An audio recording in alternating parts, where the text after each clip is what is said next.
नमस्कार, बहुत स्वागत आप सभी का। आप देख रहे हैं आपकी बात छत्तीसगढ़। आपके साथ मैं हूं अभिलाष मिश्रा। जाहिर सी बात है कि छत्तीसगढ़ में एक बार फिर एंटी इनकम्बेंसी का भूत निकल आया है और इसके चलते सरकार की टेंशन बढ़ गई है। इसे लेकर सीएम बघेल खुद विधायकों के कामकाज की समीक्षा करने जा रहे हैं। उधर टीएस सिंहदेव ने यह कहते हुए मामले को और गर्मा दिया कि मैं भी पिछले कुछ दिनों से स्वास्थ्य मामलों के चलते यानी कि कोरोना के चलते अपने क्षेत्र पर ज्यादा ध्यान नहीं दे पाया हूं, तो इसलिए तनाव तो रहता है, टेंशन तो रहती है। साथ ही साथ अब जब रिपोर्ट कार्ड तैयार किया जाएगा, सीएम बघेल खुद जाकर के एक एक क्षेत्र में दौरा करेंगे, विधायकों के कामकाज की समीक्षा करेंगे, तो उसके क्या नतीजे होंगे ये देखना भी दिलचस्प होगा। आज इसी पर करेंगे आपकी बात।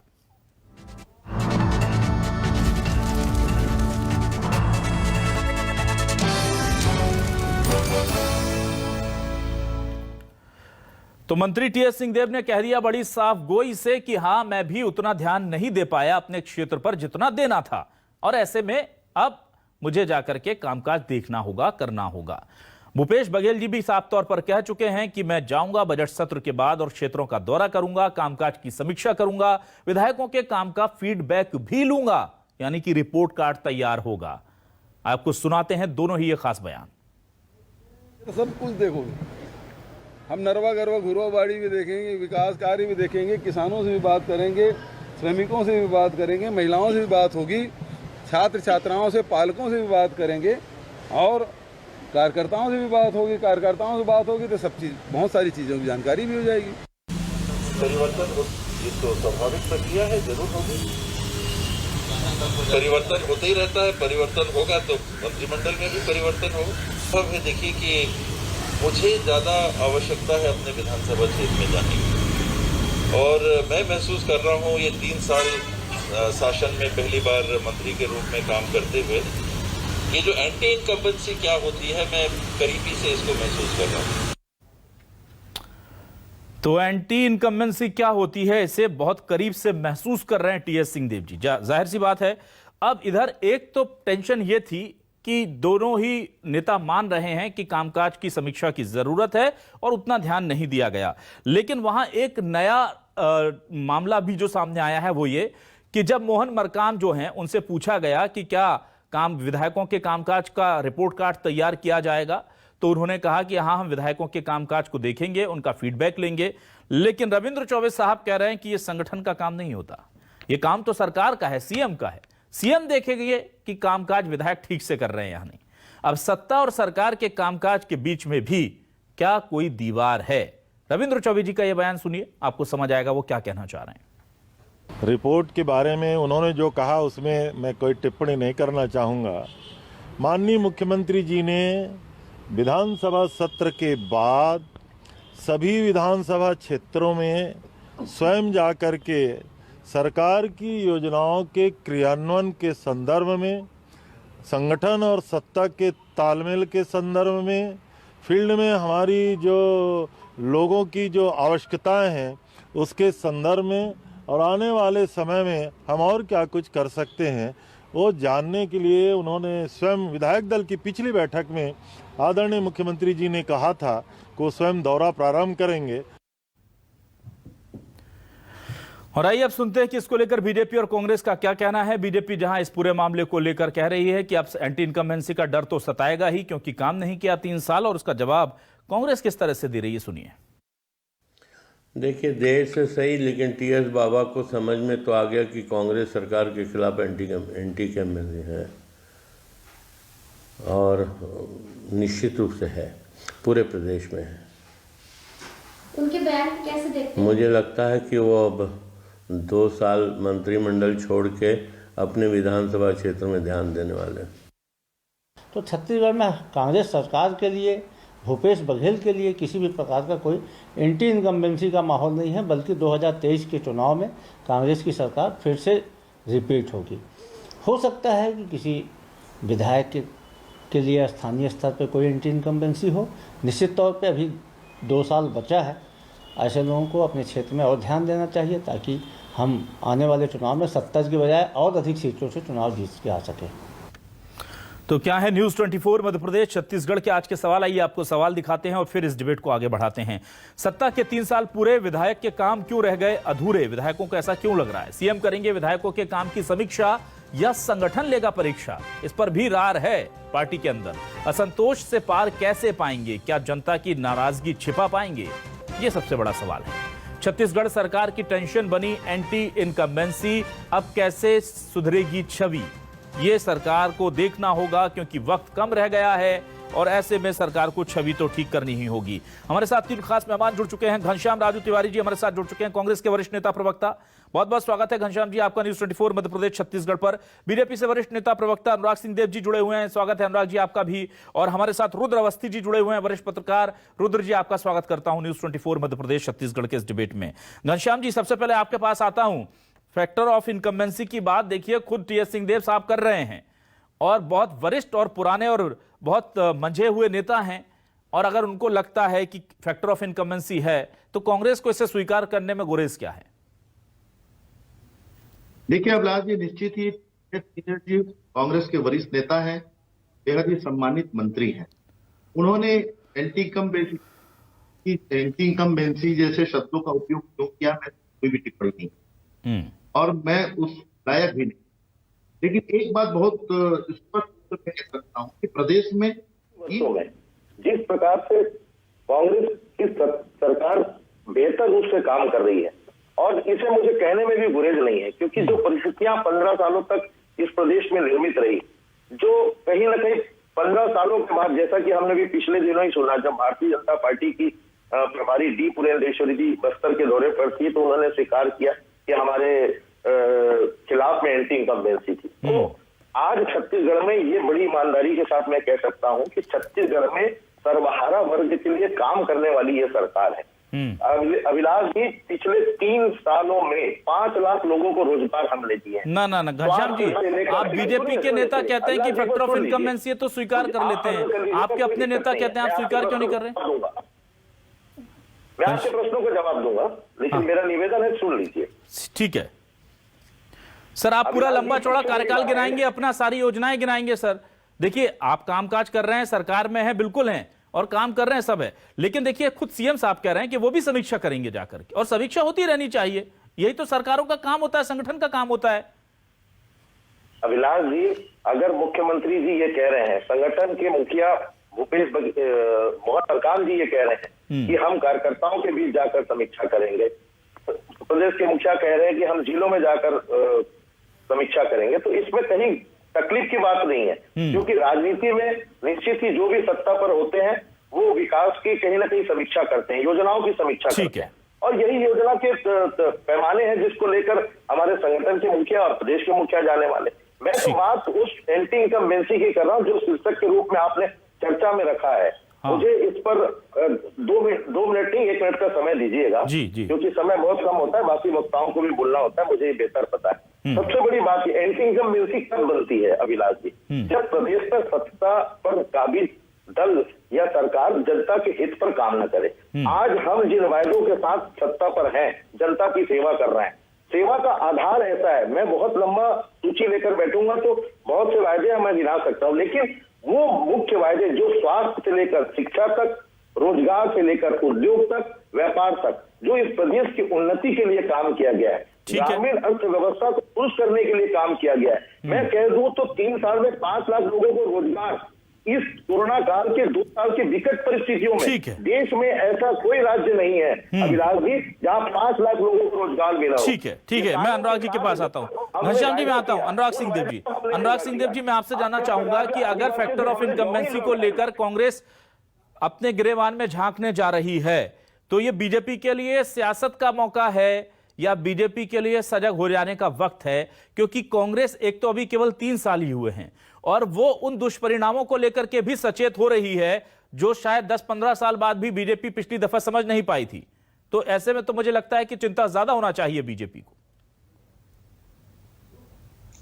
देखिए अभिलाष जी, 15 साल भारतीय जनता पार्टी की सरकार रही, ये बात सच है। उसके बाद हम लोग सरकार से बाहर गए और फिर एक बहुत बड़ी उम्मीद के साथ, एक बहुत बड़े मैंडेट के साथ जनता ने छत्तीसगढ़ में कांग्रेस को जिताया और अभूतपूर्व विजय। इससे पहले जब हम 3 बार भी रहे तो हमारी 70 सीटें नहीं आएंगी, लेकिन कांग्रेस की आई और बड़े मार्जिन से आई। तो एक उम्मीदों का जो पहाड़ था वो कांग्रेस के ऊपर स्वाभाविक रूप से इस चुनाव के बाद जब सरकार में थी तो उनके सामने था। मुझे लगता है कि टीएस सिंहदेव जी ने ये टिप्पणी की है, ये बहुत महत्वपूर्ण है इस समय पर, विपक्ष के लिए भी है और सत्ता पक्ष के लिए जी। और हमारे लिए तो एक बड़ा मुद्दा है और एक आईना दिखाने के लिए एक पर्याप्त एक आधार है। मुझे लगता है कि टीएस सिंहदेव उसी घोषणा पत्र समिति के अध्यक्ष थे जिसको आधार बनाकर कांग्रेस ने सत्ता में वापसी की। ठीक है। अब चूंकि घोषणा पत्र समिति के अध्यक्ष थे तो लायबिलिटी भी उनके ऊपर ज्यादा थी। अब वो दिखाई पड़ रहा है कि उस घोषणा पत्र के नहीं पूरे होने से जो जनता में नाराजगी और निराशा आई है, उस निराशा को से उत्पन्न जो एंटी इनकम्बेंसी है, ये सबसे पहले टीएस सिंहदेव जी को ही दिखाई और जिसका जिक्र उन्होंने किया। और मैं तो ये कहता हूँ ये जो एंटी इनकम्बेंसी है ये सिर्फ घोषणा पत्र या उनकी योजना नीति में नहीं, बल्कि ये एंटी इनकम्बेंसी मंत्रिमंडल के अंदर है, मंत्री और मुख्यमंत्री के बीच में है, ये एंटी इनकम्बेंसी विधायकों के बीच में है, ये एंटी इनकम्बेंसी जनता के बीच में है और हर वर्ग के बीच में है जिसको कांग्रेस ने चला है और उसको धोखा देने की। ठीक है। रुद्र जी मुझे बताइए कि अगर कोई पार्टी अपने गिरेबान में झांकना चाहती है, सीएम के नाते समीक्षा करना चाहते हैं, हमने देखा था रमन सिंह जी भी मई की दोपहरी में खाद डाल करके बस्तर के सुदूर नक्सल प्रभावित इलाकों में बैठे रहते थे और समीक्षाएं करते थे, कामकाज के बारे में फीडबैक लेते थे। तो इसको लेकर के क्या चिंता होनी चाहिए कांग्रेस को या ये रूटीन प्रक्रिया है, छत्तीसगढ़ में चलती रहती है, इसको लेकर कोई खास तवज्जो इसको देने की जरूरत नहीं? अभिलाष जी जैसा ये दिखाई दे रहा है, अगर अपन समय को काउंट करें तो अभी पिछले दिसंबर में सरकार के 3 साल पूरे हुए हैं और जो आने वाला साल जो है धीरे से जब 1 साल का समय बच जाएगा तो उल्टी गिनती सब लोग मानते हैं कि शुरुआत हो जाती है।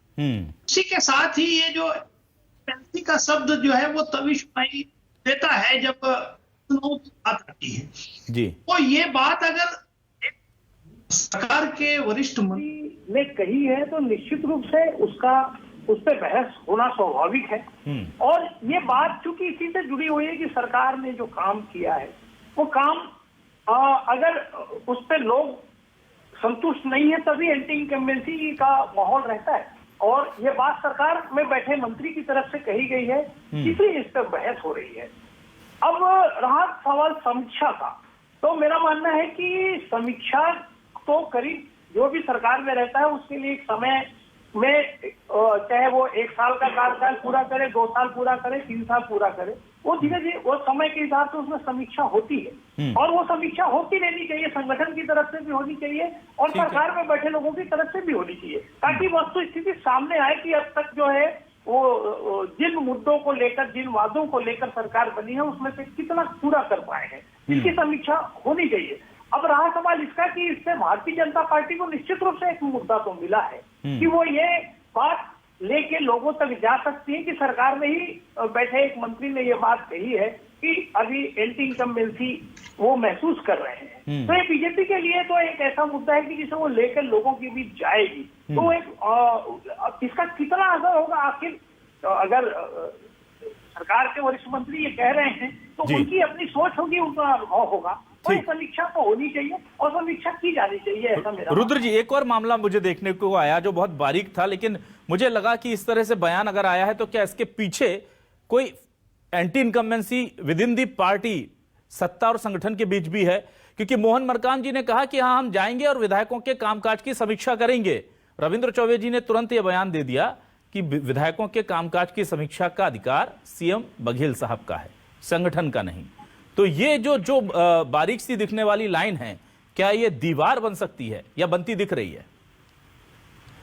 देखिए मैं तो इसे इस नजरिए से तो नहीं देख रहा हूँ क्योंकि मैं समझता हूँ कि दोनों का अपना अपना दायरा है, सत्ता का और संगठन का। सत्ता में बैठे व्यक्ति की तरफ से ये बात होती है कि वो भी अपने स्तर पर समीक्षा करते हैं क्योंकि सरकारी मशीनरी के माध्यम से काम कराने की जिम्मेदारी उनकी है, व्यवस्था की पूरी जिम्मेदारी उनके हाथ में रहती है और संगठन निश्चित रूप से ये देखता है जैसे हम जब भी चुनाव का समय आता है तो बहुत सारे जो विधायक हैं उनके टिकट इसी आधार पर काटे जाते हैं कि उनके खिलाफ एंटी इनकम्बेंसी का है, तो इंडिविजुअल एंटी इनकम्बेंसी भी होती है। तो वो अगर संगठन की तरफ से ये बात कही जा रही है तो वो संगठन की भी जिम्मेदारी है, संगठन का अपना दायरा है, वो उधर जाके इसके लिए पहल करेंगे ही। तो ये वो अपन कह रहे हैं, तो उसकी अपनी महत्ता अलग अलग है दोनों के लिए। मैं इसे टकराहट के रूप में तो नहीं देखता हूँ, लेकिन अगर ये लगातार ये स्थिति बनी तो निश्चित रूप से आने वाले समय में हम टकराहट भी देख सकते हैं। बिल्कुल, क्योंकि हमने देखा है कि जब तक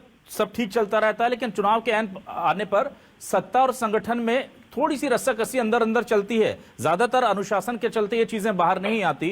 पर रुद्र जी, आप चूंकि मीडिया से ताल्लुक रखते हैं तो आप समझते हैं कि वहां पर टिकटों को लेकर के, अधिकार क्षेत्र को लेकर के रस्साकसी होनी शुरू हो जाती है। घनश्याम राजू जी, आपके पास आता हूं सर।